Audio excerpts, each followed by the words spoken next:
जोर शोर से पढ़ा जाएगा तो आजकल में खत्म होगा एशिया। ठीक है तो बड़ा, अगर खूब शिद्दत से पढ़ाया जाए तो 7 दिन चलेगा। तो उतना आप लोग झेलेंगे? नहीं झेल पाएंगे। सच्चाई है कि नहीं झेलेंगे? मतलब नहीं झेल पाइएगा ना, एशिया को 7 दिन पढ़ाना, बहुत लोग परेशान हो जाएगा। कि सर क्वेश्चन पूछेगा 1 गो चाहे 2 गो, क्वेश्चन पूछेगा 2 गो, और पढ़ाई होगा 7 दिन, तो गड़बड़ है। इसलिए हम इसका तोड़ निकाल दिए हैं कि 1 से 2 दिन में, कल तक में इसका चप्पा चप्पा छान जाना है, लेकिन छूटेगा कुछ नहीं। ठीक है, भले ही कल थोड़ा ज्यादा पढ़ा देंगे, वो अलग इशू है। चलो, एशिया पहले विश्व के 7 महाद्वीपों में सबसे बड़ा है एशिया। सबसे बड़ा है एशिया। क्षेत्रफल में कितना है भाई? क्षेत्रफल में कितना है? 29.5%। कितना? 29.5%। जनसंख्या कितना है एशिया का? 60% जनसंख्या है एशिया का। 60% जनसंख्या है एशिया का। यदि इसको आप देखेंगे तो ऊपर में यह घिरा हुआ है किससे? आर्कटिक महासागर से। आर्कटिक महासागर से ऊपर में घिरा है, आर्कटिक महासागर से। ईस्ट में क्या है एशिया के? प्रशांत महासागर, पैसिफिक ओशियन। ईस्ट में क्या है? Pacific ocean. जबकि दक्षिण में इसमें आपको हिंद महासागर मिलेगा। दक्षिण में हिंद महासागर है। और ये वेस्ट में, एशिया के वेस्ट में यहाँ तो यूरोप भी है, यहीं पर यूरोप है। और जस्ट नीचे आएंगे तो वहाँ अफ्रीका भी है। यूरोप और अफ्रीका भी है।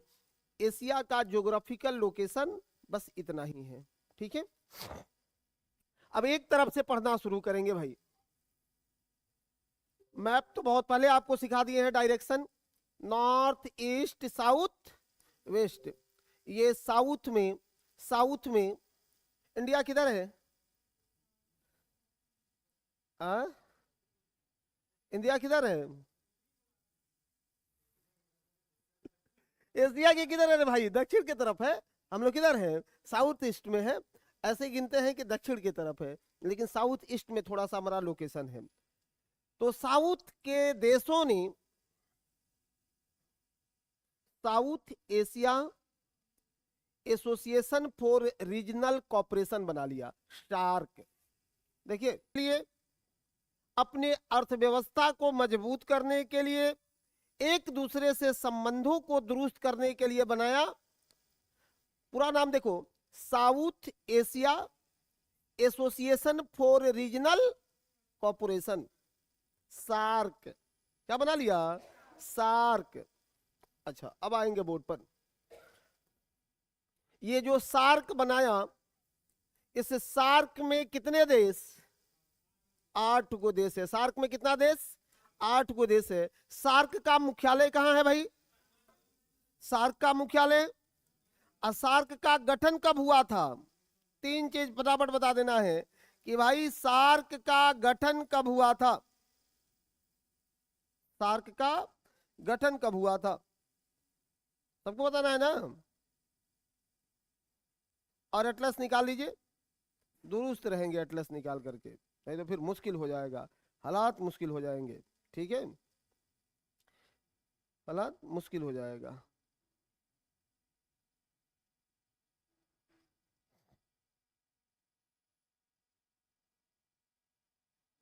चलिए, सार्क।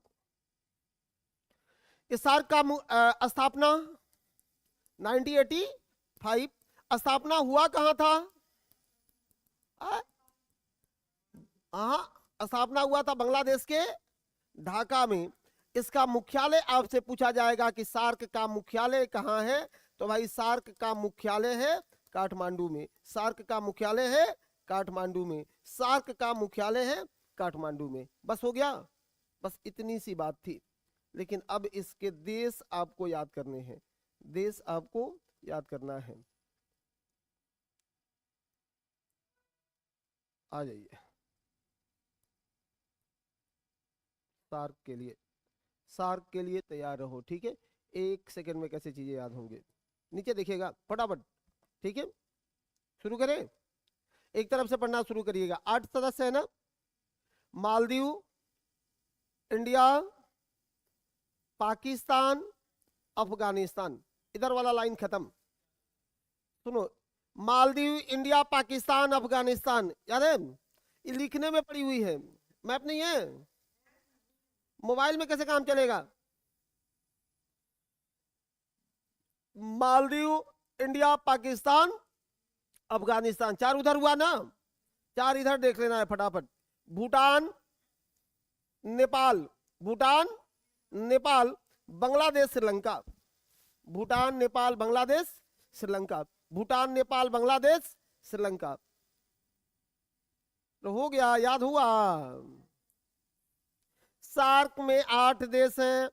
स्थापना 1985 में स्थापना हुआ था ढाका, बांग्लादेश में इसका मुख्यालय है काठमांडू। नेपाल में 8 मेंबर हैं, 8 सदस्यों में है मालदीव, इंडिया, पाकिस्तान, अफगानिस्तान, नेपाल, भूटान, बांग्लादेश, श्रीलंका। नेपाल, भूटान, बांग्लादेश, श्रीलंका।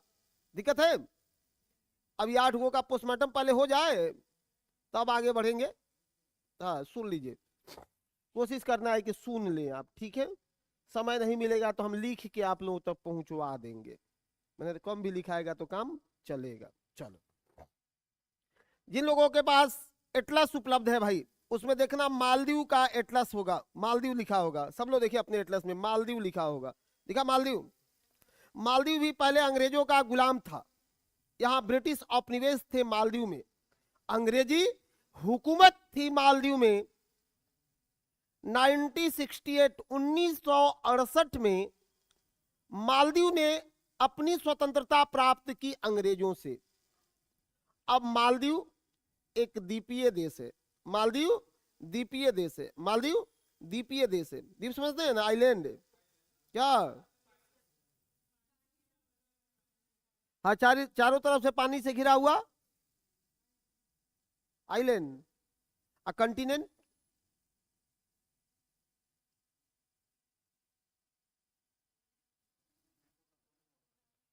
द्वीपों का समूह, कंटिनेंट। अपराध तो आप लोग कर ही रहे हैं, नहीं कर रहे हैं?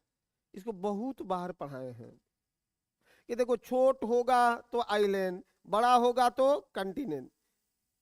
जल से घिरा हुआ यदि छोटा होगा तो आइलैंड, और चारों तरफ से जल से घिरा हो और बड़ा हो तो कंटिनेंट।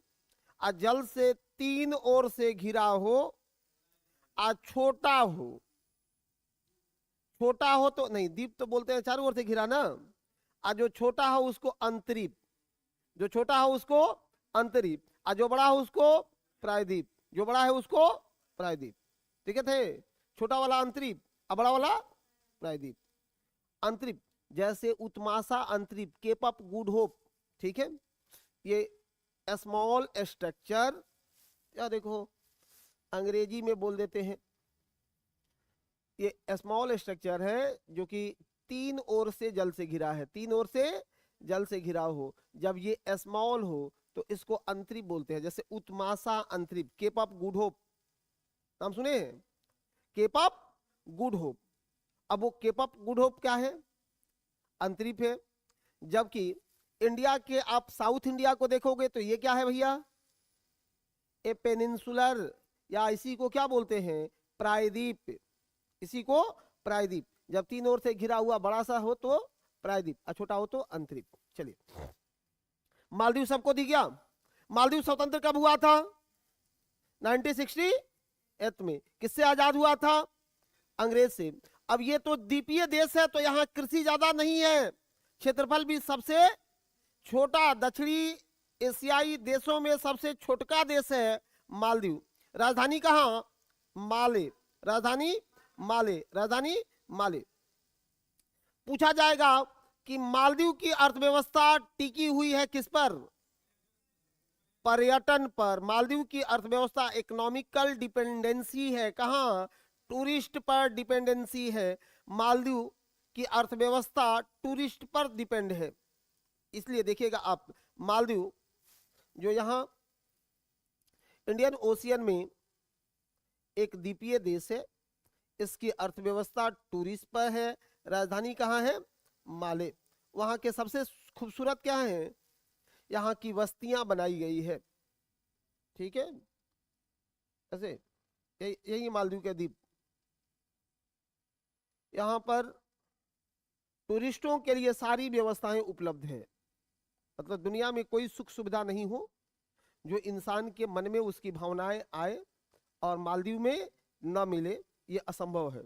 इसलिए भोग विलासी टाइप का आदमी कहाँ पहुंचता है, मालदीव। अब बुढ़ापा में पहुंचता है, हाँ, कुंभ नहाने। हाँ देख लीजिए है कि नहीं है? दुनिया इतना ही सात्विक होता तो इतना भीड़ नहीं होता। जो भी है, हमको जो कहना है सो कहेगा, लेकिन ये सच है, ठीक है। हाँ, सब खत्म हो जाएगा। चलो मालदीव से ऊपर बढ़ते हैं भाई, मालदीव से ऊपर बढ़ते हैं। यहीं पर एक देश दिख रहा होगा, श्रीलंका। सबको दिखा? देखिए श्रीलंका, श्रीलंका सबको दिखा? श्रीलंका लेफ्ट साइड में देखना भाई, श्रीलंका के आपको राजधानी दिख रहा होगा जयवर्धने। लेफ्ट साइड में देखो, जयवर्धने दिख रहा है। कोलंबो होगा, कोलंबो से ऊपर होगा जयवर्धने। कोलंबो से ऊपर क्या है? जयवर्धने। कोलंबो इकोनॉमिकल कैपिटल है, आर्थिक राजधानी है, जबकि जयवर्धने पॉलिटिकल कैपिटल है, राजनीतिक राजधानी है, जहां राष्ट्रपति प्रधानमंत्री सब लोगों का आवास है। सबसे ज्यादा राजधानी बदलने वाला देश है श्रीलंका, चौथा बार राजधानी बदला है श्रीलंका, ठीक है। सुनो, अब श्रीलंका के साथ एक वहां की सबसे लंबी नदी, श्रीलंका की सबसे लंबी नदी अपने मैप में देखिए, एटलस में, महावेली गंगा। देखो दक्षिण साइड में यहां दिख रही होगी, कौन सी नदी है? महावेली गंगा। कौन सी नदी है भाई? महावेली गंगा। कौन सी नदी है? महावेली गंगा। मिला सबको? महावेली गंगा यहां दक्षिण तरफ है। यहां फिजिकल में देख लो, महावेली गंगा श्रीलंका की सबसे लंबी नदी है, महावेली गंगा। श्रीलंका के नीचे जस्ट देखेंगे, यहां जहां श्रीलंका लिखा है, यहीं पर एक बंदरगाह है, हम्बनटोटा बंदरगाह, पक्का ही दिया होगा, हम्बनटोटा बंदरगाह। कौन सा बंदरगाह है? हम्बनटोटा बंदरगाह। हम्बनटोटा बंदरगाह। ये हम्बनटोटा बंदरगाह को कौन बनाया? आज चाइना इसको डेवलप किया है। संतुलित करने के लिए इंडिया ने क्या किया? हम्बनटोटा में हम्बनटोटा गांव बसाया है। वो 11,500 घर बना के कुछ लोगों को वहां पर विस्थापित किया है कि चाइना डराएगा कि यहाँ इंडिया भी है। वो भी अपना इन्वेस्टमेंट किया है। हालांकि उसके देखो चाइना कहां तक फैल गया है भाई, मालदीव में भी चाइना, मालदीव के भी बीचों को डेवलप कर रहा है चाइना, श्रीलंका के हम्बनटोटा में चाइना। अब इंडिया को देखते रहना और इसी के एस्पेक्ट में देखना कि भारत विश्व गुरु बनते जा रहा है और चाइना चारों तरफ से घेरते जा रहा है। कोई तरफ नहीं हो जिधर चाइना नहीं हो। वह इस हम्बनटोटा में अपना नौसैनिक जहाज लेकर के आता है। एक बार ले आकर के 1 महीना खड़ा कर दिया था, सोशल मीडिया पर वायरल हो रहा था कि क्या करना चाहता है चाइना। तो कहा कुछ नहीं, ये मेरा था, हम घुमाने के लिए लाए थे, फिर लेके जा रहे हैं। मतलब दिखा रहा है कि भाई देखो तुम्हारे पास तक अब हम पहुंच रहे हैं। हालांकि श्रीलंका की भी हालात ठीक नहीं है। पहले श्रीलंका में कौन इन्वेस्ट करता था हम्बनटोटा पर? अमेरिका का इन्वेस्ट था हम्बनटोटा पर, अमेरिका का इन्वेस्टमेंट था हम्बनटोटा पर। ये इन्वेस्टमेंट क्यों किया? रसिया को संतुलित करने के लिए, रसिया को संतुलित करने के लिए। सौतन है विश्व में अमेरिका और रसिया, यही दो है ना। हाँ, कभी दोनों साथ नहीं जी सकते, हर जगह घेरने की कोशिश होती है। तो अमेरिका का सोच था कि भैया इस हम्बनटोटा में इन्वेस्ट करके और घेर लेंगे किसको? रसिया को। फिर रसिया ने भारत से मदद मांगी। अब भारत उस समय रसिया का मदद कर भी दिया। अमेरिका कैसे भागा आपको पता है? नहीं पता है? आप लोग नाम सुने हैं? LTT, लिट्टे, नहीं नाम सुने हैं लिट्टे, यही तो लिट्टे है। अब लिट्टे वाले इस जाफना प्रायद्वीप के तरफ रहते हैं, यहाँ रहते हैं, इधर सिंहली भाषा बोलते हैं, अपने को जो है तमिलनाडु से जोड़ करके रखते हैं। और इन्होंने विरोध जैसे ही करना शुरू किया, सुनो, विरोध जैसे ही करना शुरू किया तो इनको सहानुभूति मिल गई इंडिया से। शादी ब्याह होता है ये सब का तमिलनाडु में, पता है ना आपको, खूब बारात जाता है, बारात आता है, सब कुछ है तमिलनाडु से लिट्टे लोगों का या जपना प्रायद्वीप के लोगों का। इस समय जैसे ही ये विरोध होना शुरू हुआ, इंडिया ने सूचना दे दिया रसिया को कि भाई अब मौका है, लिट्टे का विरोध शुरू है। रसिया ने पूछा क्या चाहिए, तो विरोध में क्या चाहिए, इसलिए किसी भी विरोध को हल्के में नहीं आंकना चाहिए। गन चाहिए, गोला बारूद चाहिए, तब ना लड़ाई होगा। सीधे रसिया ने लिट्टे को सारी चीजें मुहैया करा दी। पूरा श्रीलंका इकोनॉमिकल क्राइसिस का शिकार हो गया लिट्टे विद्रोह के कारण। भारत से वो पूछा कि इसका क्या उपाय है। भारत ने कहा क्यों हो रहा है, तो वो कह रहे अमेरिका को भगा दो। श्रीलंका ने अमेरिका के एग्रीमेंट को कैंसिल कर दिया। अब लिट्टे अभी भी हावी थे, लेकिन इधर से मदद पहुंचना बंद हो गया। तो यो बुर्बक नहीं है जी, यो तो जानता है कि कहां से खेल हुआ है। पता चला कि खेल इंडिया कर दिया है। तो इंडिया के प्राइम मिनिस्टर कौन, राजीव गांधी, तमिलनाडु यात्रा पर थे, वहीं पर बम मार करके उड़ा दिया। धीरे धीरे ये भी नाम सुने होंगे वीरप्पन का, हाँ सुने ना, वो तो जुड़ा हुआ था वीरप्पन इस लिट्टे समूह से। कौन जुड़ा था, वीरप्पन जुड़ा था, ठीक है, हाँ ठीक है, प्रभाकरण था, बिल्कुल मेन लीडर प्रभाकरण था। अब यहाँ जो एक नदी है महावेली गंगा है। श्रीलंका की इकोनॉमी डिपेंड करती है किस पर, श्रीलंका की अर्थव्यवस्था किस पर निर्भर है, नहीं, श्रीलंका में अर्थव्यवस्था चाय पर डिपेंड है, चाय पर डिपेंड है। विश्व का सबसे बड़ा चाय निर्यातक देश है, चाय उत्पादक देश, कान काट देंगे, चाय का सबसे बड़ा उत्पादक देश कन्याकुमारी। क्या मैडम, कन्याकुमारी कौन देश आ गया, हाँ बोलिए। चाय का सबसे बड़ा उत्पादक देश है भारत, चाय का सबसे बड़ा उत्पादक है भारत, और निर्यातक है श्रीलंका। अब दिक्कत क्या है भाई, अपने यहाँ सब उगा गया पी जाता है। अपने यहाँ चाय तो कल्चरे में आ गया है। किसी के घर जाइए, गांव हो या शहर, कहता है बैठ के चाय पी लीजिए। अरे सब चाय पी गया इंडिया वाला, सही है कि नहीं है। किसी के घर जाइए तो पूछता है कि चाय पी लीजिए। चाय का एक टाइमिंग होना चाहिए मेरे समझ से। अगर टाइमिंग हो जाए ना तो हम लोग बहुत अच्छा कर जाएंगे, हर एक चीजों से, मानसिक इकोनॉमिकली सब चीजों से ठीक हो जाएंगे। ये सब पी गया, ठीक है। ऊपर में देखिएगा यहाँ मिलेगा जाफना प्रायद्वीप। अरे कौन सा प्रायद्वीप है, जाफना प्रायद्वीप, जाफना प्रायद्वीप। यह इंडिया से जुड़ा हुआ है। किससे जुड़ा है भाई, किससे जुड़ा हुआ है, इंडिया से, इंडिया से। इंडिया की तरफ से कौन सा जगह है, इधर ना जाफना है, इंडिया की तरफ से क्या है, एक जगह है धनुषकोडी, रामेश्वरम के पास कौन सा जगह है, धनुषकोडी। सुनो भाई, प्रश्न पूछा है कि श्रीलंका के तरफ भारत का अंतिम स्थान कौन सा है, तो धनुषकोडी।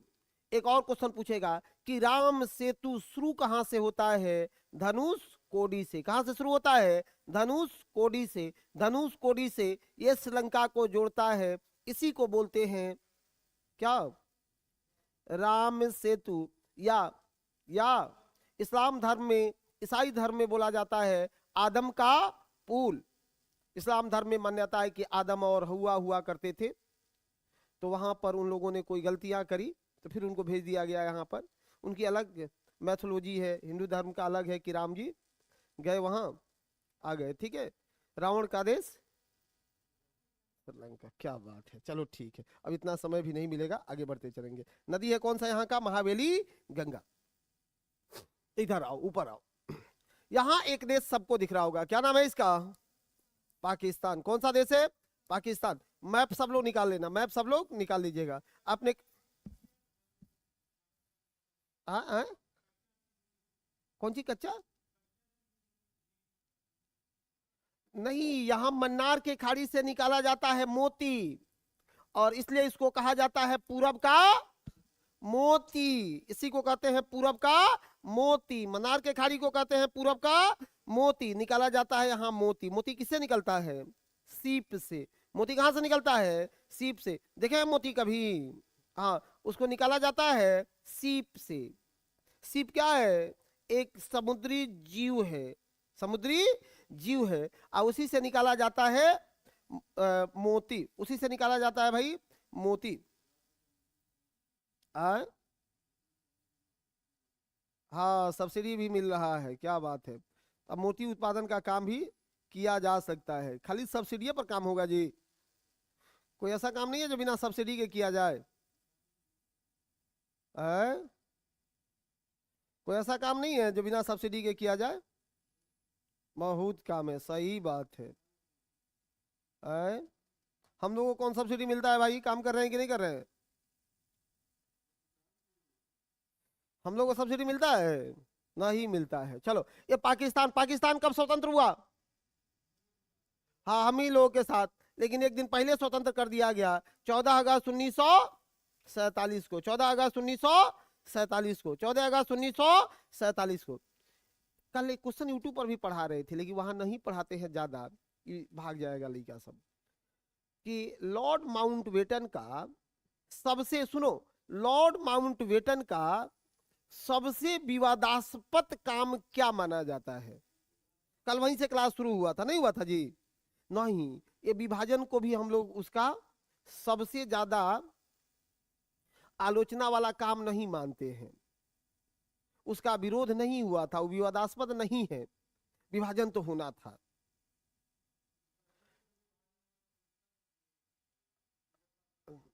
होना चाहिए, नहीं हुआ था। पूरा ब्रिटेन में विरोध हुआ था लॉर्ड माउंटबेटन का, बहुत विवादास्पद काम था उसका। सुनो, आप लोग पढ़े होंगे कि वो कहा था कि हम जून 1948 में भारत को आजाद करेंगे, नहीं कहा था? आया था कि नहीं? वहां से नहीं, संसद से पारित होके भी आया था कि 1948 में भारत को स्वतंत्र कर दिया जाएगा। पता है इसके बीच की कहानी क्या हुई? नहीं, 1947 में जिन्ना का तबीयत खराब हो गया, बीमारी हो गई। हाँ, उसको टीबी हो गया था। देखिए कहानी कुछ सुने हैं, उसको टीबी हो गया था। जब जांच हुआ तो पता चला उसको टीबी हो गया है। जिन्ना को ही नहीं बताया गया कि इसको टीबी हुआ है। लेकिन तब से ब्रिटिशर्स को एकदम दिल धड़कने लगा कि अगर जिन्ना मरा तो भारत का विभाजन नहीं होगा, किसी कीमत पर नहीं होता। और इसलिए कहा तो जाता है कि आनन फानन में लॉर्ड माउंटबेटन भारत और पाकिस्तान का डिवीजन करवा दिया। कोई सर्वे नहीं कराया, पेपर पर, पेंसिल पर से बाउंड्री बनवा दिया कि ये भारत और पाकिस्तान का बाउंड्री रहेगा। सर सिरिल रेडक्लिफ किसी भी फिजिकल लोकेशन का वेरिफिकेशन नहीं किया था कि कौन कहां है। लाहौर इंडिया को मिल रहा था और लाहौर पहुंचवा दिया कहां? पाकिस्तान को। गड़बड़ तो किया है, लाहौर इंडिया को मिल रहा था, ठीक है। जो जो मांगा उसको दे करके और फटाफट हटा दिया। कारण क्या था? कि उसको सोच थी कि कैसे भी इंडिया और पाकिस्तान को बांट देना है। दूसरा, पाकिस्तान के लिए एक बदकिस्मती क्या है कि जिन्ना 1948 में उनकी मृत्यु हो गई थी। जनवरी 1948 में गांधी की मृत्यु हुई थी और अगस्त 1948 में जिन्ना का मृत्यु हुआ था।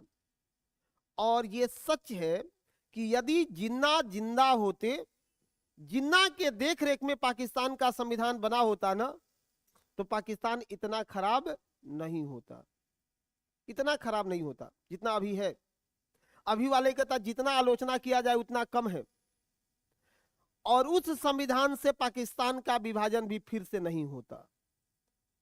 जिस पाकिस्तान ने 1947 में धर्म के आधार पर अपने को अलग कराया, उसी पाकिस्तान को अगले 30 साल के बाद भाषा के आधार पर लैंग्वेज बेसिस डिवीजन हो गया उसका, पूर्वी पाकिस्तान और पश्चिमी पाकिस्तान, फिर बांग्लादेश और पाकिस्तान बन गया। बटा ना, हम लोगों ने शुरू में भी एकता और अखंडता की बात की थी तो आ गया। ठीक है, अब कुछ बहुत रेडिकल बात है, रेडिकल बात है, लेकिन रेडिकल बातें आपसे नहीं करते हैं, आज छोड़ देते हैं। रेडिकल बातें क्या कि हम कह सकते हैं कि अगर जिन्ना टीवी से मर गया होता और गांधी जी जिंदा होते तो भारत पाकिस्तान का डिवीजन नहीं होता। नहीं कह सकते हैं क्या? दूसरा, नथुराम गोडसे के मानने वाले उसको बहुत शेर दिल कहते हैं, लेकिन ब्रिटिशर्स को एक थप्पड़ मारा, देखिए ना, एक 80 वर्ष के वृद्ध व्यक्ति को गोली मार देना है कि नहीं है? उस व्यक्ति को जिसके एक कहने पर पूरा इंडिया खड़ा हो जाता है, ठीक नहीं है। बंटवाया जिन्ना ने, आदोष लग गया गांधी पर, नहीं लगा। इसके अंदर की बहुत बातें हैं, अब बहुत बड़ा हो जाएगा इसलिए थोड़ा आगे बढ़िए। चलिए यहां देखिए, सुनो, अब पाकिस्तान बना लिया हम लोग। पाकिस्तान का राजधानी कहां बना? इस्लामाबाद। राजधानी कहां? इस्लामाबाद। पाकिस्तान में यहां देखिएगा एक बंदरगाह होगा, ग्वादर बंदरगाह। नीचे आकर के देखेंगे, एक बंदरगाह होगा, कौन सा? ग्वादर बंदरगाह। पाकिस्तान में एक बंदरगाह होगा, ग्वादर बंदरगाह। सबको मिला? नहीं मिला जी? नीचे एक बंदरगाह होगा, कौन सा? ग्वादर बंदरगाह। कराची, कराची से लेफ्ट साइड में देखिए, कराची के लेफ्ट साइड में देखिए, लिखा ही लिखा होगा कराची के बाय, फिजिकल नहीं पॉलिटिकल में, कोई बात नहीं, तो वहीं पर है कौन सा? ग्वादर बंदरगाह। कौन सा है? ग्वादर बंदरगाह। सुनो, जैसे ही पता है, ये जो मैप हम लोग को दिख रहा है ना भाई, ये यहां तक अभी किसके हिस्सा में है? पाकिस्तान के। बाउंड्रिया सीधा कर लिया है वो, पीओके, यही है पीओके। 1947 में ही छेक लिया पीओके। बैमान पाकिस्तान। अब एक चीज और देखना होगा, थोड़ा सा समझ लीजिए, ये चाइना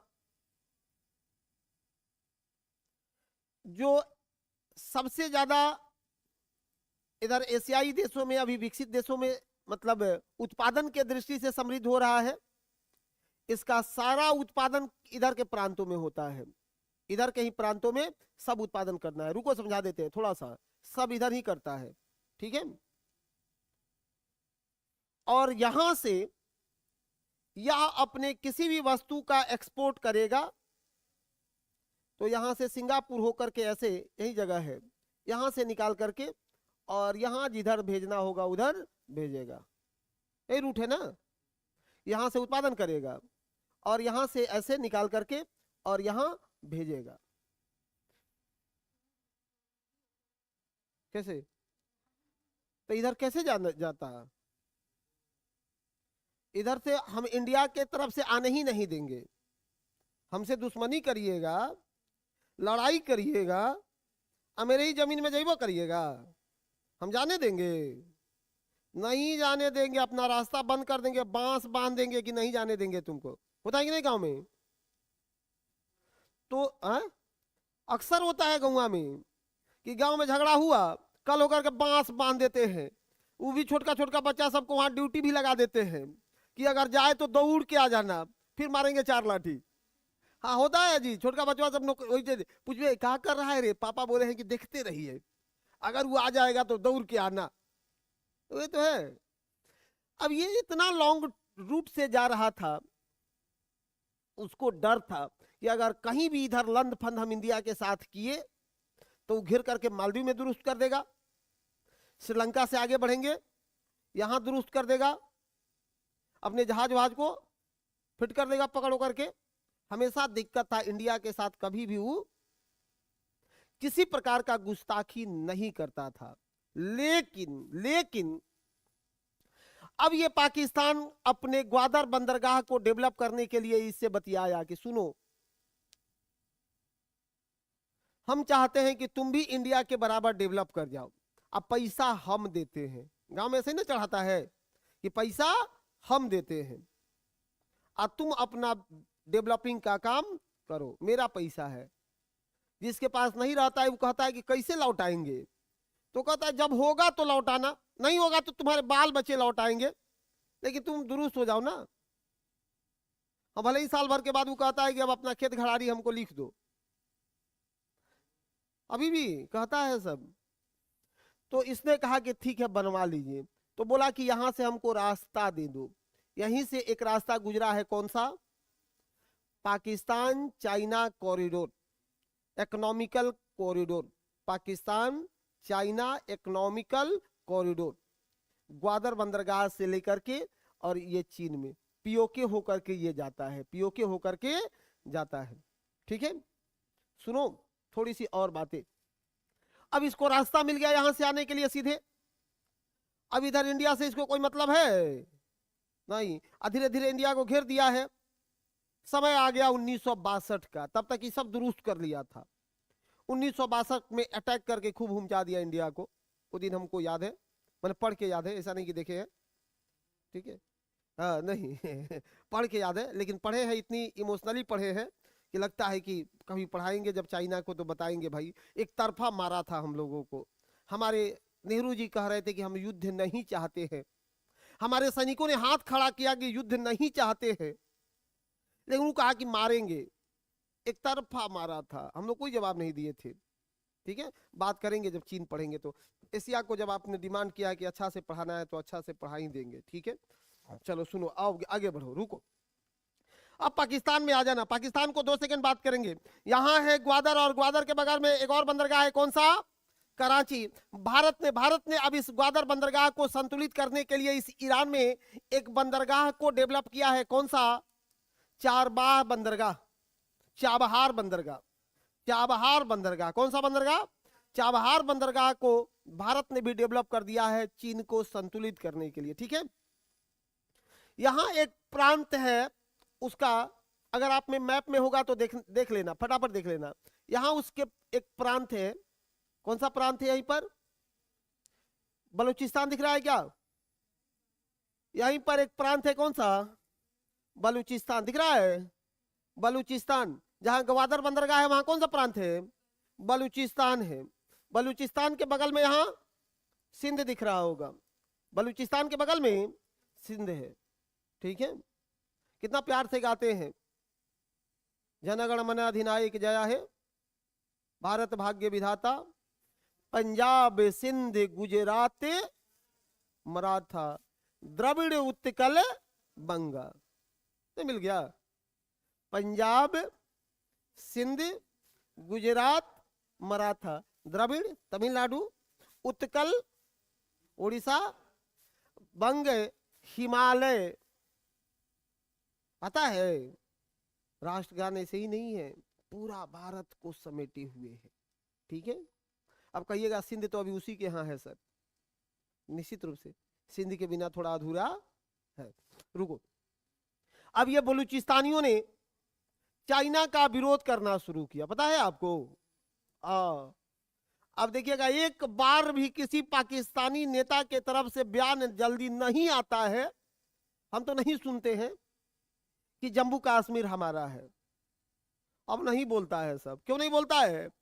इंडिया का काम हो गया है, क्योंकि इधर से बलूचिस्तान निकल जाता है रोड पर कि बलूच मांगे आजादी। अभी कुछ दिन पहले प्रोटेस्ट हो रहा था, देखे ना, कि बलूच मांगे आजादी। जैसे उधर से कोई बोलता है कश्मीर हमारा है, इधर से बोलता है बलूच मांगे आजादी। के लिए क्या चाहिए? कुछ नहीं, कुछ गोला बारूद मिल जाए। हम लोग बहुत सब देश को इधर गोला बारूद भेजते भी हैं। इधर मध्य एशिया वाला कुछ देश है जिससे हमारे बहुत अच्छे संबंध हैं, तो कभी अगर हम लोग जहाज वहाज से भेजे तो कभी कोई जहाज भुला भी जाता है, पता है ना। हाँ, हाँ, कभी कोई जहाज भुला भी जाता है। जैसे एक बार अपने यहाँ इधर AK-47 से वर्षा हो रही थी, AK-47 के, सॉरी प्लेन से वर्षा हुआ था पुरुलिया में। प्लेन से वर्षा हो गया AK-47 का, तो कहीं बलूचिस्तान में भी हो जाए? नहीं नहीं नहीं, हो सकता है, ये चीजें हो सकती है। आई हो जाए तो बहुत बढ़िया रहेगा, खराब नहीं रहेगा। ठीक है, यहाँ आपको एक पर्वत दिख रहा होगा, मकरान। देखना, एक छोटा सा पर्वत होगा, मकरान। दिखा क्या? सबको दिख रहा होगा, फिजिकल मैप में देखिएगा कौन सा पर्वत है, मकरान। मकरान, मकरान के बगल में देखिएगा मिलेगा किरथार। मकरान के बगल में किरथार। मकरान के बगल में कौन सा? किरथार है। मकरान के बगल में किरथार है, मिला? मकरान, किरथार, हिंदुकुश और सॉल्ट। सॉल्ट पर्वत, सॉल्ट पर्वत। सेना नमक खाते हैं जी, तो सेना नमक कहाँ? पाकिस्तान में हुए सॉल्ट पर्वत से। कहता है पाकिस्तान की हम नमक खिला रहे हैं। पाकिस्तान कहता है नमक खिला रहे हैं, क्योंकि नमक के पहाड़ उसी के यहाँ है, सेना नमक। तो उसका तो कर्म धर्म है नमक खिलाना। नहीं बेटा, बाप को नहीं खिलाएगा तो किसको खिलाएगा? खिला लेता है नमक। आइए सुनिए, अब यहाँ कौन सा है? मकरान। मकरान के बगल में किरथार, हिंदुकुश, और ऊपर में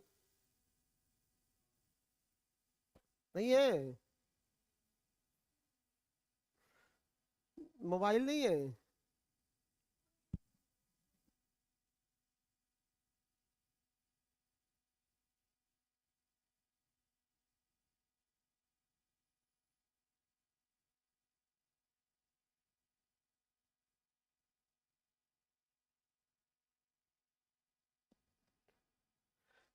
आगे बढ़ते हैं भाई।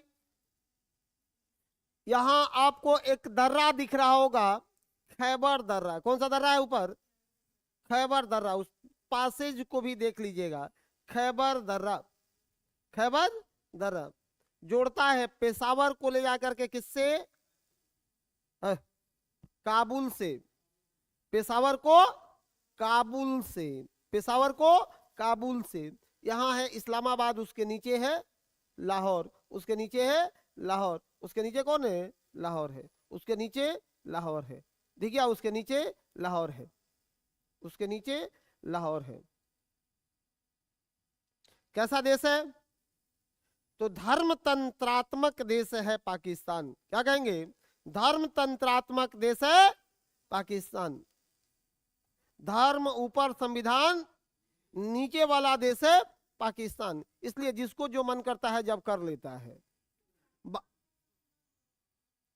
पाकिस्तान का संविधान टूट टूट करके बना, 1956 तक बना है वो। ठीक है, क्योंकि जिना मर गए तो जिसको जो मन आ रहा था वो सब लिखवाते जा रहा था उसमें। हाँ, 56 में जाकर के वो अपना कंप्लीट कर लिया था बहुत, इसीलिए ना इतना गड़बड़ हो गया। देखिएगा वहां पर आज तक 3 बार तख्ता पलट हो गया। सेना वहां पर सबसे सशक्त है, जो भी काम होगा सेना करता है। सेना की कृपा है तो आप प्रधानमंत्री हैं, राष्ट्रपति है। सेना का कृपा हटा तो आप कुछ नहीं है भाई, हटिए, फिर सेना जिसको चाहेगी बना देगी। भारत के साथ पाकिस्तान कितना युद्ध लड़ा है? 3 गो कि 4 गो? कहिएगा कि सर छद्म युद्ध तो हजारों लड़ा। छद्म युद्ध तो हजारों लड़ा। युद्ध काहे लड़ा आपको पता है जी? नहीं पता है। जैसे यहां से यूएसए निकला, श्रीलंका यूएसए से अपना एग्रीमेंट कैंसिल किया, तो उसको भी तो पता चल गया होगा कि कौन ऐसा है देश जो कि हमको श्रीलंका से मेरा एग्रीमेंट तोड़वाया है। पता चला कि भारत है। इसलिए ना भारत से उसके संबंध बहुत अच्छे नहीं थे। वो कहा रुको, अब रूस को छोड़ो, तुम ही को सिखाते हैं। फिर उसने संबंध अपना बना लिया किससे? पाकिस्तान से। और पाकिस्तान एक बार 1947 में युद्ध कर चुका था, आजादी के साल ही 47-48 में। संयुक्त राष्ट्र संघ के हस्तक्षेप से वह युद्ध रुका था। संयुक्त राष्ट्र संघ के हस्तक्षेप से यह युद्ध रुका था। 1962 में भारत के साथ चीन का युद्ध हुआ। 1965 में अमेरिका ने इसको खूब चढ़ाया कि अभी जो है चाइना देख रहा था उसको दौड़ा दौड़ा के मारा है, तुम भी मार सकते हो, खाली डरा के भाग जाता है तुम, इस बार तो हम तुम्हारे साथ हैं। चाइना के साथ तो कोई नहीं था, ये बुड़बक आदमी सब उसी के चढ़ाने में कूद गया। नहीं कूदा। लाल बहादुर शास्त्री उस समय हम लोगों के प्राइम मिनिस्टर हुआ करते थे। सेना को फ्री छूट दे दी गई कि जिसको जिस स्तर पर समझाना हो समझा दो। सेना घुस के लाहौर कब्जा में, लाहौर तो पहले ऐसे ही भी हम लोगों का था, लेकिन लाहौर में तिरंगा झंडा फहरा रहा है इंडियन आर्मी। कराची बंदरगाह कब्जा में, नौसैनिक पहुंच करके कराची बंदरगाह पर अपना तिरंगा टांगे हुए हैं कि कराची में हम ही हैं। कंफ्यूज हो गया। हाँ, अब वो देख रहा था कि अमेरिका कहां रह गया। लेकिन जैसे ही अमेरिका यहां से अपना 7 लड़ाकू बेड़ा नाम रखा था, 7 लड़ाकू बेड़ा अटलांटिक महासागर में डाला कि जल्दी पहुंचो और सपोर्ट करो पाकिस्तान का, वो घिर गया है। तो भारत ने भी रसिया को याद दिला दिया कि आपको भी मदद कैले थे। रसिया भी इधर से अपना बेड़ा डाल दिया कि जाकर के अमेरिका को रोक लेना है। अब वहां से अमेरिका पीछे हट गया, जबरदस्त पिटाया। बाद में समझौता हुआ ताशकंद में। उसके बाद युद्ध कब हुआ भाई? 1971 में, 1971 में, 1971 में।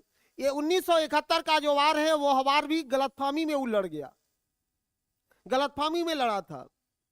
कैसे? अभी 65 का दर्द खत्म भी नहीं हुआ था। यहां जो बांग्लादेश बना हुआ है ना, इस बांग्लादेश में मुजीबुर रहमान, मुजीबुर रहमान, ठीक है, मुजीबुर रहमान। चलिए सुनो, यहां अवामी लीग एक पार्टी है, उसके नेता थे।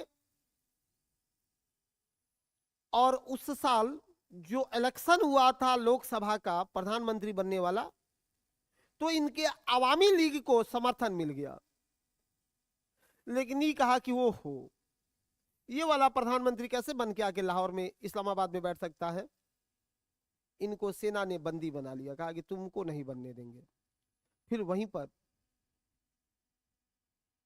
बांग्लादेश मुक्ति मोर्चा का गठन हुआ, जिसको मुक्ति मोर्चा बोलते हैं। अब उसी को जो बांग्लादेश मुक्ति मोर्चा का गठन हुआ था, मुजीबुर रहमान के नेतृत्व में हुआ था, उसी मुक्ति मोर्चा के लड़ने वाले, शहीद होने वाले लोगों को बांग्लादेश का स्वतंत्रता सेनानी कहा जाता है। और जिन लोगों को 30% आरक्षण मिलता था, उसी आरक्षण के विरोध के कारण इस बार शेख हसीना की सत्ता गई है। अंतिम रूप से इसका जड़ 1971 में ही है। अब एक्चुअली क्या है, एक बात बताओ, अवामी लीग का नेता जब इसका गठन किया भाई, तो तय है कि मेंबर भी उसमें अवामी लीग के ही होंगे। और आज भी भारत में भी किसी किसी परिवार में जाइए, कहेगा मेरे दादा कांग्रेसी थे, पिताजी कांग्रेसी हैं और हम भी कांग्रेसी हैं, नहीं कहता है। वहां भी चल रहा था कि दादाजी स्वतंत्रता सेनानी थे, मतलब अवामी लीग के बांग्लादेश मुक्ति मोर्चा में थे। हम भी हैं, बेटवा भी है, 30% का आरक्षण ले रहा था। युवाओं ने विरोध किया कि बहुत आरक्षण अब ले लिए, है कि नहीं है। अब इस आरक्षण को हटा दिया जाना चाहिए। 3 ही लड़के तो चले थे, कितने थे? 3 थे। शेख हसीना अब शायद दोबारा बांग्लादेश की जमीन पर लौटेगी भी नहीं, इसलिए विद्यार्थी के आंदोलन को हल्का नहीं लेना चाहिए, ठीक है। हाँ, हालांकि वो बांग्लादेश है, बाकी हम लोग का भारत है।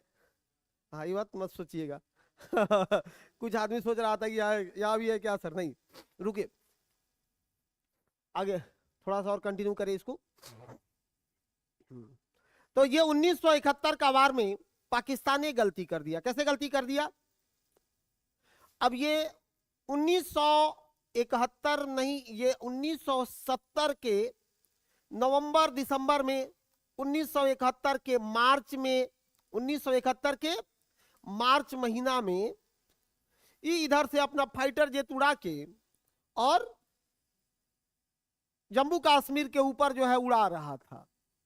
अमेरिका अभी ये दिया था उसको फाइटर जेट, अभी लाके उड़ा रहा था कि देखो मेरे पास भी है, इस बार इसी से बम गिराएंगे।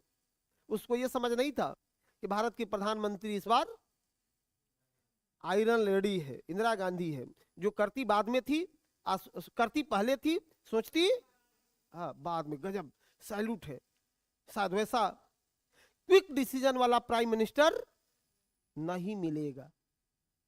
सब चीज को एक साथ जोड़ के रखो। 1984 में जर्नैल सिंह भिंडरवाला, नाम सुने ना? हाँ, जर्नैल सिंह भिंडरवाला, जर्नैल सिंह भिंडरवाला था। अमृतसर हर मंदिर पर आतंकियों ने हमला किया था, जर्नैल सिंह भिंडरवाला था वहां पर। वहीं पर आतंकी हमला हुआ, आतंकी उसमें घुस गए। सेना की 25 कमांडो की एक टीम गई। इतना खतरनाक था साहब कि वही आयरन गेट में इलेक्ट्रिक सप्लाई कर दिया था। अब गेट जैसे ही पार किया, 25 के 25 कमांडो जल गए। सेना शौक रह गई कि गजब के ये सब कारनामा किया है। अब पूछा गया मैडम से, कही कि क्या करना होगा, कही कि उड़ाना पड़ेगा। है कि नहीं है? जहां छुपे हुए थे, एक बिल्डिंग था, मंदिर का ही एक बिल्डिंग था, कहा कि उड़ाना पड़ेगा। कही कोई बात नहीं, मैं आधे घंटे में जा रही हूँ, थोड़ा सा रसिया मेरा प्रोग्राम है, आधे घंटे के बाद तुम लोग जो करना है कर लेना। जैसे ही यहाँ से लैंड मारी, वो बिल्डिंग में उड़ा दिया। ऑन रिकॉर्ड है। आज के सरकारों को एक ब्रह्म बाबा को डाल काटने का औकात नहीं है कि वोट खसक जाएगा। है कि नहीं है? और वही कारण है कि बेअंत और सुखवंत, दो नाम याद है ना? उसका पर्सनल गार्ड था, सिख था। धर्म इतना हावी हुआ कि इंदिरा गांधी की हत्या कर दिया। 33 गोली मारा था सर। एक व्यक्ति, एक महिला के शरीर में कितना गोली? 33 गोली मार दिया था। जहां से उठाया जाता था उन्हें से निकल जाता था, इतना गोली लगा था इसमें। ठीक है, सुनिए। तो ये हुआ। अब इधर से ही नवंबर दिसंबर में घुमा रहा था। इंदिरा गांधी कही कि सुनो, सेना को कुछ करो, तो कहा कि अभी नहीं मैडम, अब ये चाइना से ही सबका संबंध हुआ है, अभी रुक जाइए, चाइना आ जाएगा। फिर नवंबर में गलती वही किया। 3 दिसंबर को बिगुल बज गया। 93,000 सैनिकों ने आत्मसमर्पण किया, आगे निकल गए। 1999 में चौथा युद्ध कहाँ? कारगिल पर, टाइगर हिल। कौन सा? टाइगर हिल। टाइगर हिल पर पहुंच गया था। हालांकि हमारे यहाँ के, अगर उस कभी कारगिल युद्ध को आपको पढ़ना हो, सुनना हो, जानना हो, उसकी मार्मिकता को समझनी हो, तो एक उसमें के जीता जागता उदाहरण है योगेंद्र यादव। कभी उनका स्पीच सुनिएगा। वह व्यक्ति टाइगर हिल पर पहुंच करके तिरंगा को फहराया था। कहा कि मेरे टीम में हम इकलौते जिंदा बचे थे। अब उनके शरीर में भी 17-18 गोलियां लगी थी। तब हमको लगा सेना कितना हिम्मती होता है। कहे कि यहां पर गोली लगी तो 5 रुपए का एक सिक्का था मेरे पर्स में, वही हमको बचा दिया कि उस 5 रुपया के सिक्का पर से गोली बैक कर गया, हम बच गए। अब फिर वहां से लुढ़क के आ गए। मतलब बहुत मार्मिक कहानी है। छोड़िए, इसके बारे में तो जितना पढ़ाएं उतना कम होगा, अभी बहुत खेल है इस सबको। ठीक है, तो बेचारा पाकिस्तान ये हमेशा फंसते रहता है, ये परेशान हो जाता है। ठीक है, अभी भी हालात वैसे ही हैं। इसके ऊपर बढ़िएगा, आपको दिख रहा होगा अफगानिस्तान। सबको दिखा अफगानिस्तान? राजधानी, राजधानी काबुल दिख गया। राजधानी कहाँ? काबुल है, राजधानी काबुल है। पाकिस्तान और अफगानिस्तान की सीमा रेखा को डुरंड रेखा कहते हैं। क्या कहा जाता है? डुरंड रेखा। कब इसका निर्धारण हुआ था?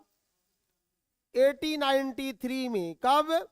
1893 में, 1893 में। क्या है नाम? डुरंड लाइन, डुरंड रेखा निर्धारण हुआ था इस बाउंड्री का। कब?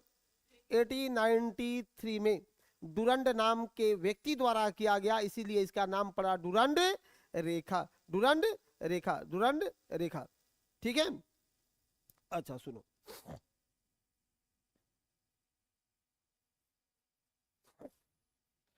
ये अफगानिस्तान जो है ना, ब्रिटिश के समय में भी रूसी प्रसार को रोकने के लिए इनर स्टेट और आउटर स्टेट के रूप में इसका उपयोग करता था कि यह इनर स्टेट है। दो मजबूत देशों के बीच जो देश होता है उसको इनर स्टेट बोलते हैं। रसिया और ब्रिटिश उपनिवेश भारत के बीच जो देश था वो कौन था? अफगानिस्तान।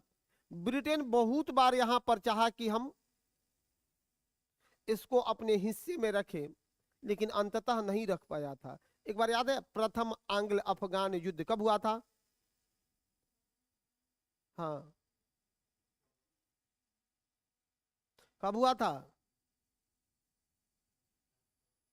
1824 में नहीं, 1824 में तो हुआ था, प्रथम आंग्ल बर्मा युद्ध हुआ था जिसमें यांडबू की संधि हुई थी 1826 में। ठीक है, इसका 1839-40 में ये युद्ध हुआ था। 1839-40 में हुआ था। एक बार देख लीजिएगा, प्रथम आंग्ल मराठा युद्ध 1839 से होना चाहिए। ठीक है, जिसमें वो शाह सुजा की जो है, हाँ, के साथ समझौता करके हुआ था। 16,500 ब्रिटिश सैनिकों को मार दिया था वहीं पर जाके। 1839-42 है, क्या है एग्जैक्ट? प्रथम आंग्ल अफगान युद्ध।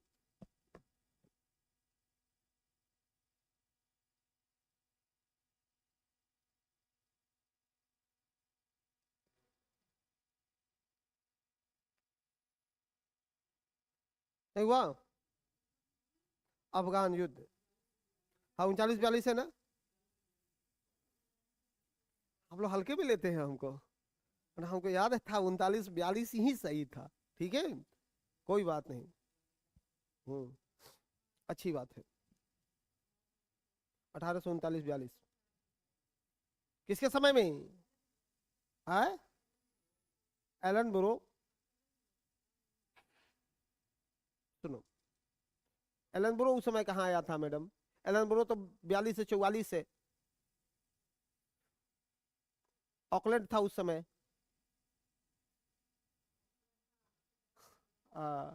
चलिए। देखो, मेरे सब सब्जेक्ट हमको याद है भैया, ऐसे ही कहीं से पूछोगे ना, इसीलिए ना कहता हूँ कि जिसको जहां से जो मन करे वो फटाफट पूछ लेना, तुरंत खुल जाता है। ठीक है, हाँ। अब इतना बताओ, आज जितना गहराई से पढ़ा रहा हूँ सबको उतना गहराई से पढ़ा देते तो ये कितना दिन चलता, समझ रहे हैं? तो मुश्किल हो जाता, तो थोड़ा सा बैच भी आपका खत्म करना होता है ना। लेकिन एशिया को प्रेम से पढ़ाएंगे।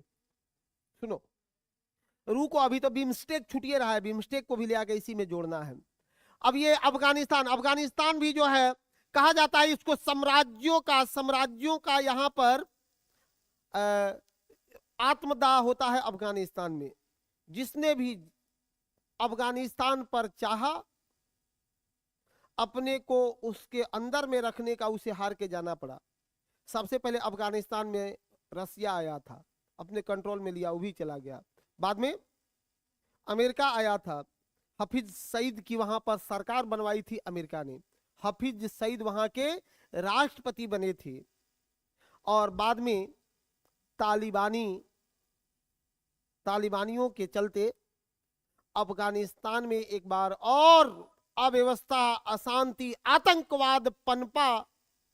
हफीज सईद को भागना पड़ा और आज शासन है वहां पर तालिबानियों का। तालिबानी शासन बहुत खतरनाक है, पता है आपको ना? आ, आ, आ, हाई गरी इंडिया के लिए ठीक है, मैं कह रहा हूं बहुत खतरनाक है वहां के लोगों के लिए भी। सुनो, पुरुष पुरुष पुरुष यदि बिना पगड़ी के निकल गए तो सर धड़ से अलग कर दिए जाएंगे। महिला बिना बुर्का के निकल गई, सर धड़ से अलग होगा। हाई हिल का सैंडल नहीं बिकेगा, ब्यूटी पार्लर नहीं चलेगा। अभी के बतिया रहा हूं, अभी की।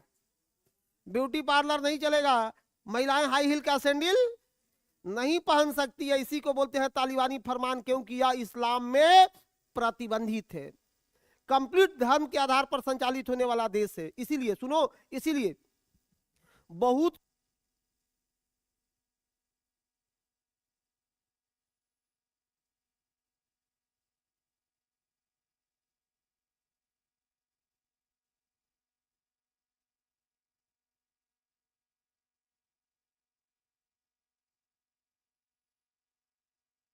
ये जमनी तहजीब को जिंदा तो रखे हैं ना।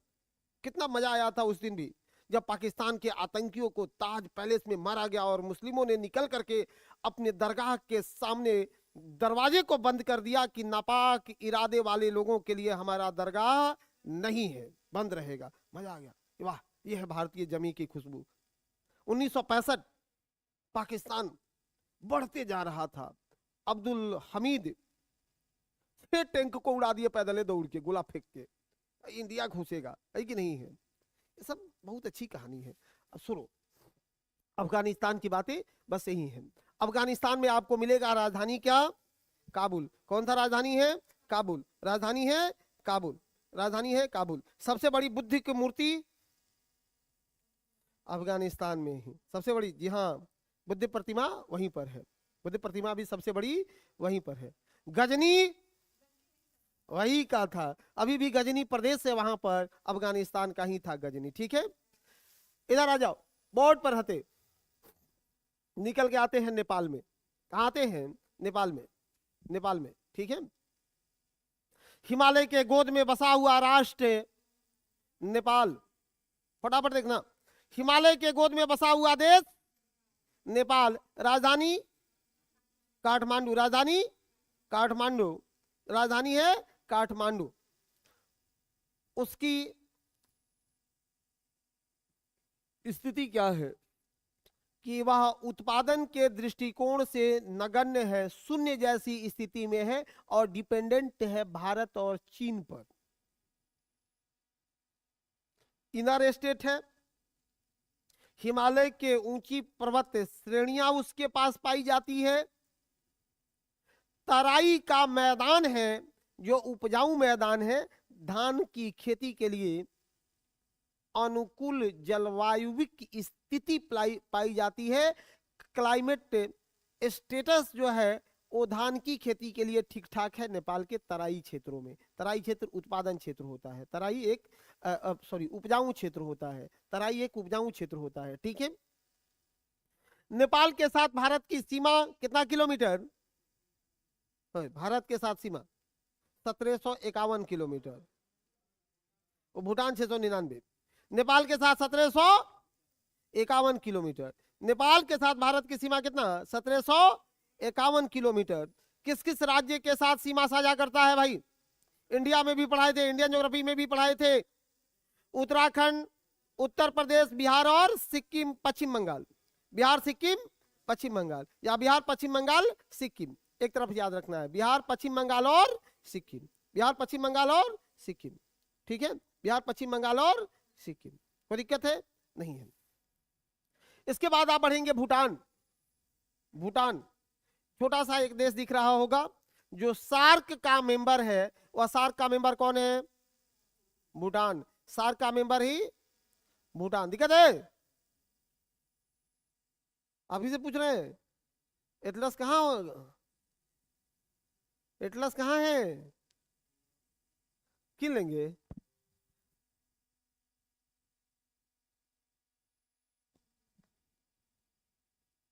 मोबाइल देखिए, मोबाइल में भी है। चलो सुनो, भूटान। भूटान और भारत की सीमा कितना किलोमीटर? 699 किलोमीटर। कितने राज्यों के साथ सीमा साझा करता है? कितने राज्यों के साथ? कौन कौन राज्य से सीमा साझा किया है? सिक्किम, पश्चिम बंगाल और सिक्किम। और उड़ीसा कहाँ छोड़ दिए हैं? उड़ीसा कह रहे हैं, सॉरी, असम कहाँ छोड़ दिए हैं? अच्छा, बोले हैं, बहुत अच्छी बात है। 4 स्टेट, अरुणाचल प्रदेश, असम, पश्चिम बंगाल और सिक्किम। पश्चिम बंगाल और सिक्किम, पश्चिम बंगाल और सिक्किम। ठीक है, पश्चिम बंगाल और सिक्किम के साथ अपनी सीमा साझा करता है। सुनो, भूटान को कहते हैं क्या? तड़ित झंझावात का देश। तड़ित झंझावात का देश, तड़ित झंझावात का देश है भूटान। तड़ित झंझावात का देश कहा जाता है भूटान को। तड़ित झंझावात का देश है भूटान। किसका? वो बिजली का सबसे ज्यादा वहां पर जो है बिजलियां, कारण उसका भी क्या है कि कंप्लीट पर्वतीय देश है और पर्वतीय देश में भी ऊंचाई ठीक ठाक है भूटान में पर्वतों की, और वहां पर जब टकराता है बंगाल की खाड़ी से खा जा करके, तो वहां पर जो है वो बनने लगता है बादल में फटना, ये सब बादल फटना कह रहे हैं, क्या बोल रहे हैं, बोलना, ये सब की स्थिति बनने लगती है भूटान में। ठीक है, हाँ जी हाँ। आगे बढ़ना, एक देश और आपको दिख रहा होगा इसी में भाई, पहले पढ़ लेते हैं, बांग्लादेश को भी देखिएगा। कौन सा देश है? बांग्लादेश। सबको दिख रहा होगा बांग्लादेश, दिख रहा है सबको बांग्लादेश? बांग्लादेश,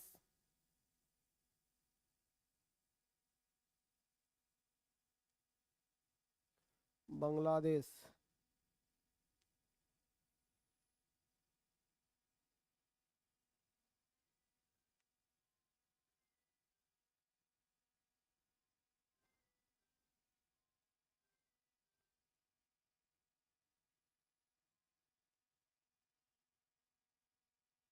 बांग्लादेश, सुनो, नदियों का देश बांग्लादेश, नदियों का देश बांग्लादेश, गुलाबी मोती का देश बांग्लादेश, गुलाबी मोतियों का देश बांग्लादेश, दो को नाम याद रखिएगा, नदियों का देश बांग्लादेश और गुलाबी मोती का देश बांग्लादेश। ठीक है, बांग्लादेश जो आजाद हुआ, स्वतंत्र हुआ कब?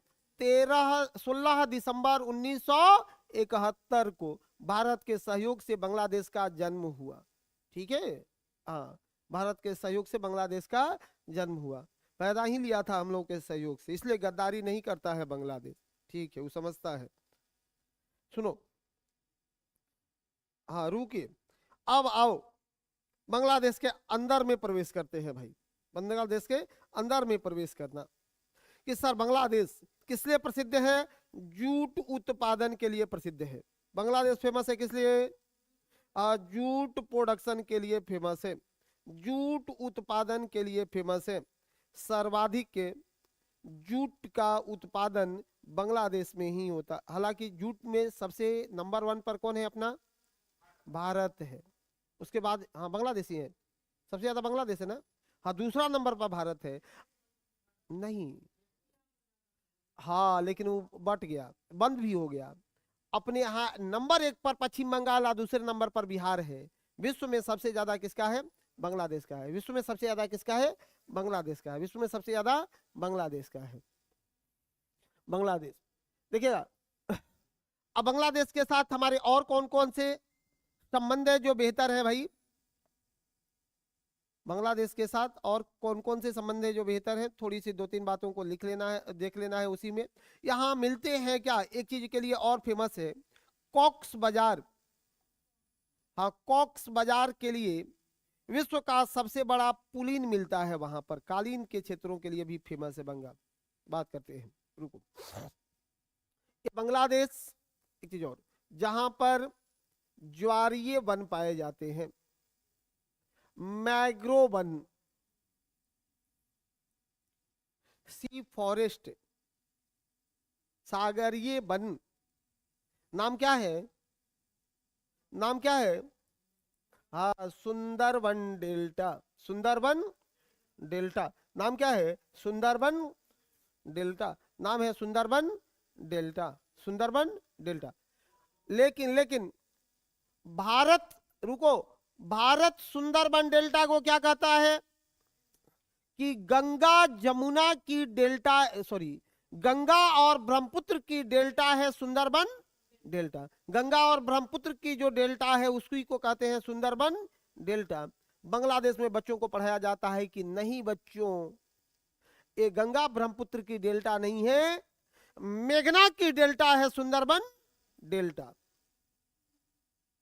गंगा और ब्रह्मपुत्र जैसे ही बांग्लादेश में प्रवेश करती है, आप सब लोग पढ़े हो भाई कि ब्रह्मपुत्र को जमुना और गंगा को पद्मा के नाम से जाना जाता है, लेकिन दोनों जैसे ही ज्वाइंट हो, दोनों जैसे ही ज्वाइंट हो, तो उनके ज्वाइंट को क्या कहा जाता है? उस धारा को क्या? तो मेघना की धारा कहते हैं, उसी को मेघना की धारा कहते हैं। और इसलिए बांग्लादेश कहता है कि ये सुंदरबन डेल्टा किसकी डेल्टा ही है? मेघना की डेल्टा है। किसका डेल्टा है? मेघना की डेल्टा है। ठीक है, मैग्रो वन है, मैग्रो वन आपको पढ़ाया गया होगा कि कठोर तना के वृक्ष पाए जाते हैं वहां पर, सॉफ्ट वृक्ष नहीं होता है। ठीक है, वहीं पर इसको कहा जाता है सोनार बांग्ला। क्या कहते हैं? सोनार बंगला। बांग्लादेश को कहा क्या जाता है? सोनार बंगला भी कहा जाता है। नहीं, लेकिन इसको बोलते भी हैं सोनार बंगला। वहां के राष्ट्रीय गान है अमार सोनार बंगला। कौन सा है? अमार सोनार बंगला। एक बात और सुनना है, अमार सोनार बंगला को लिखा किसने था? गुरुदेव, कवि गुरु, विश्व गुरु रविंद्रनाथ टैगोर। कितना विद्वान व्यक्ति है, नहीं है? जितना भी पढ़ाया जाए उनके बारे में उतना कम होता है, जितना भी पढ़ाया जाए उतना कम होता है। उनका जितना भी उपन्यास है, देखिए ना, पढ़ के रखिएगा। हिंदियों में कभी कोई पूछ लेता है, किताबों तब लगा देता है, ठीक है। हिंदी के लिए तो अपने बिहार वाले सब लोगों को पढ़ना ही है। मैथिली शरण गुप्त, रामधारी सिंह दिनकर, और उसके बाद भिखारी ठाकुर, और कौन कौन है सब? हाँ, हजारी प्रसाद द्विवेदी। एक नेपाली हुआ करते थे बेतिया के हम लोगों के, गोपाल सिंह नेपाली उनका नाम हुआ करता था। वो भी बहुत अच्छे लेखक कवि थे, ठीक है। इन लोगों की किताबों को एक बार पढ़ के, फरीश्वर नाथ रेणु, मैला अंचल, कौन भूल सकता है? कोई भूलेगा? गोदान के बाद जो विश्व का सबसे फेमस उपन्यास है मैला आंचल है। गोदान के बाद जो सबसे फेमस है वो क्या है? मैला आंचल है, ठीक है। उसको भी एक बार मतलब दिमाग में रन करा के रख लेना है। और रविंद्रनाथ टैगोर तो खैर ठीक है। देखो, 8 साल के उम्र में अपनी पहली कविता लिखी थी उन्होंने। 8 साल के उम्र में पहली कविता लिखी थी। जब बच्चा घूमते रहता है तो 16 साल के उम्र में, सुनो, 16 साल के उम्र में कविता का एक उन्होंने किताब लिख दिया, भानु सिंह। नाम क्या था? भानु सिंह। इसलिए रविंद्रनाथ टैगोर को ठाकुर भानु सिंह भी कहा जाता है। उपमा दी गई है उनको, ठाकुर भानु सिंह।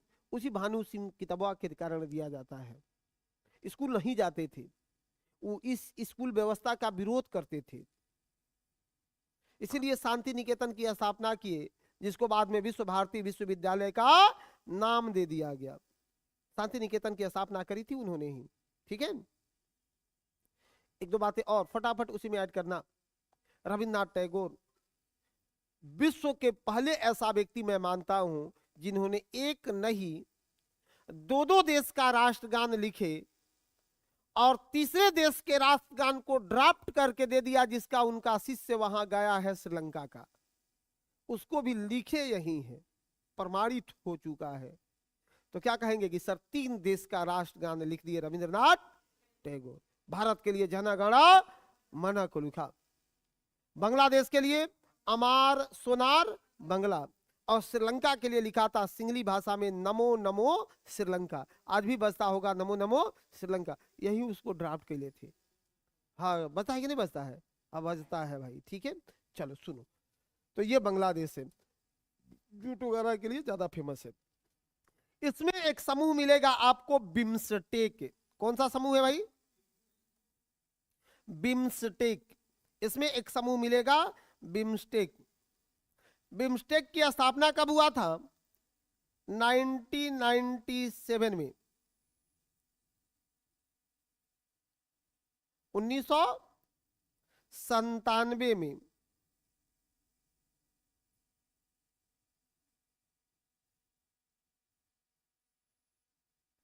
मुख्यालय कहां है बिम्स्टेक का? ढाका में। मुख्यालय कहां है? ढाका में मुख्यालय है, ढाका में मुख्यालय है, ढाका में।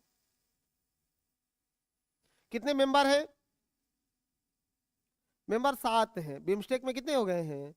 7 है। बिम्स्टेक में 7 है, बिम्स्टेक में 7 है, बिम्स्टेक में 7 है। हाँ, वही तो बता रहा हूं। ये वाला याद कर दिए हैं जी? सार्क सबको जुबानी याद हो गया है पक्का? नहीं, ये तब सातों कैसे होगा? नहीं, पाकिस्तान को भी हटा दिया है इसमें से। ना ना ना, इसमें से पाकिस्तान भी गायब है। बिम्स्टेक में कितने मेंबर हैं? 7 मेंबर है। कितने सदस्य हैं? 7 मेंबर्स हैं बिम्स्टेक के। उन 7 मेंबर्स में से ऐसे याद रखिएगा कि ऊपर से छोड़ देना है अफगानिस्तान को और पाकिस्तान को, और नीचे से छोड़ देना है मालदीव को। नीचे से छोड़ देना है मालदीव को। और जैसे 8 में से 3 घटा दिए, बचा कितना? 5। अदू को जोड़ लेना है तो म्यांमार और थाईलैंड को जोड़ दिए। म्यांमार और म्यांमार और म्यांमार और बाकी सब वही है ना? ठीक है, याद रहना चाहिए। सबसे बड़ा बात क्या है कि याद होना चाहिए। अगर याद नहीं रखिएगा तो कैसे काम चलेगा? किसको जोड़ देना था? म्यांमार और थाईलैंड को। बांग्लादेश तो पहले में भी था और अब में भी है। म्यांमार और थाईलैंड को, म्यांमार और थाईलैंड को। अब इन स्टेप के सातों देशों को फटाफट पढ़िए। पहले सार्क वाला को एक बार देख लो, आंख मूंद करके देखो, फटाफट देखो कि सार्क नीचे से शुरू करना है भैया। सार्क एक तरफ से शुरू करो। सार्क कितने मेंबर्स है? सार्क में 8 है। ऑनलाइन वाले अपने ऑनलाइन मैसेज में लिख दीजिएगा कि सार्क में कितने हैं? 8 हैं। कौन कौन है? मालदीव, श्रीलंका, भारत, पाकिस्तान, अफगानिस्तान, पाकिस्तान, अफगानिस्तान, नेपाल, भूटान, बांग्लादेश, नेपाल, भूटान, बांग्लादेश, नेपाल, भूटान, बांग्लादेश। ये कौन है? सार्क है। अब इसमें से हमने 3 को गायब कर दिया, तो भारत से पढ़ना शुरू करते हैं। भारत, नेपाल, भूटान, बांग्लादेश।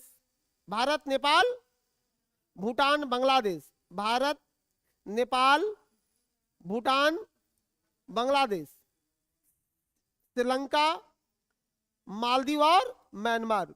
श्रीलंका, मालदीव और सॉरी थाईलैंड। एक तरफ से पढ़ो, एक तरफ से, श्रीलंका छूट गया था। ऐसे पढ़िए, श्रीलंका, भारत, नेपाल, भूटान। श्रीलंका, भारत, नेपाल, भूटान, बांग्लादेश, म्यांमार और थाईलैंड। बांग्लादेश, म्यांमार और थाईलैंड, बांग्लादेश, म्यांमार और थाईलैंड। हो गया? कितने हुए? 7 हो गए। अब आ जाइएगा आसियान में। आगे बढ़ लेते हैं। चलेंगे कहां? आसियान में चलेंगे। आसियान में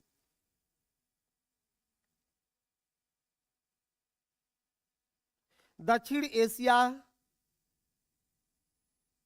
दक्षिण पूर्व एशियाई, साउथ ईस्ट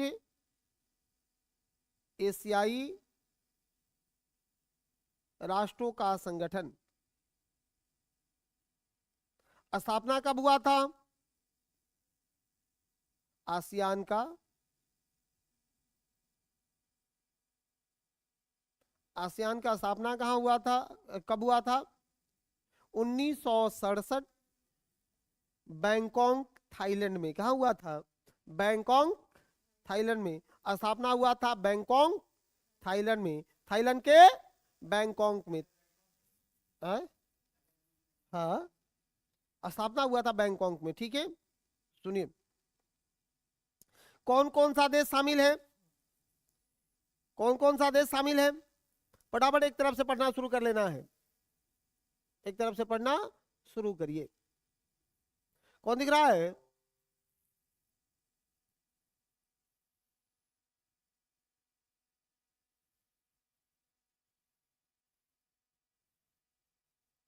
कहाँ भाग रहा है सब? अच्छा, ये अभी है।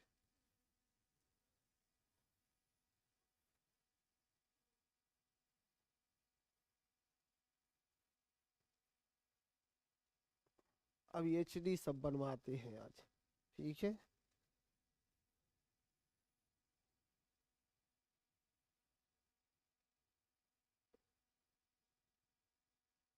एक तरफ से देखिएगा, फटाफट देखिए। देखिए, म्यांमार भारत से सीमा लगा हुआ है। कौन सा? म्यांमार। म्यांमार, म्यांमार को कहते क्या है? गांवों का देश म्यांमार। गांवों का देश म्यांमार। बस समय नहीं है, बस देशों का नाम एक बार फटाफट देख लेना है। एक तरफ से देखना शुरू करिए। दिख रहा होगा आपको कौन सा? म्यांमार। सबको दिख रहा है? म्यांमार दिख रहा है। म्यांमार के बगल में दिख रहा होगा थाईलैंड। Myanmar, Thailand. सफेद हाथियों का देश थाईलैंड, सफेद हाथियों का देश थाईलैंड। वहीं पर होगा वियतनाम, वियतनाम के पास कंबोडिया, 4 गो याद रखो वहां एक साथ, और लाओस 5 गो, लाओस 5 गो, 5 गो यहां दिख गया। म्यांमार, लाओस, थाईलैंड, वियतनाम और कंबोडिया, वियतनाम और कंबोडिया, वियतनाम और कंबोडिया, 5 गो एक साथ है, 5 दिख गया। अच्छा आगे बढ़ जाओ, वहां से जस्ट नीचे आइएगा, आपको दिख रहा होगा फिलीपींस भी दिख रहा होगा, लेकिन एक तरफ से शुरू कर लेना है हम लोगों को। Malaysia, Singapore, Malaysia, Brunei, Philippines और इंडोनेशिया, ब्रुनेई, फिलीपींस और इंडोनेशिया, ब्रुनेई, फिलीपींस और इंडोनेशिया, 5 गो और दिख गया। 5 5 10 दिखा था ये, 5 5 10। आसियान हम लोगों के लिए क्यों महत्वपूर्ण है, बात करेंगे गुजराल डॉक्ट्रिन से लेकर के और वर्तमान परिस्थिति तक को, कि क्यों आसियान को अपने साथ कनेक्ट करके रखने की जरूरत है। ठीक है, पूरब की ओर देखो नीति, पूरब की ओर देखो नीति, पूरब की ओर देखो नीति। भारत इसका पर्यवेक्षक बना हुआ है वर्तमान परिस्थितियों में भी। ठीक है, तो आसियान पर कल बातें होगी और फिर बात करेंगे एससीओ मेंबर पर भी, संघाई सहयोग संगठन, संघाई सहयोग संगठन, संघाई सहयोग संगठन, किस पर बात करेंगे, संघाई सहयोग संगठन पर भी। ठीक है, और छान लेंगे एशिया का चप्पा चप्पा। ठीक है, तो कल खत्म कर दिया जाएगा, आज नहीं हुआ कोई बात नहीं।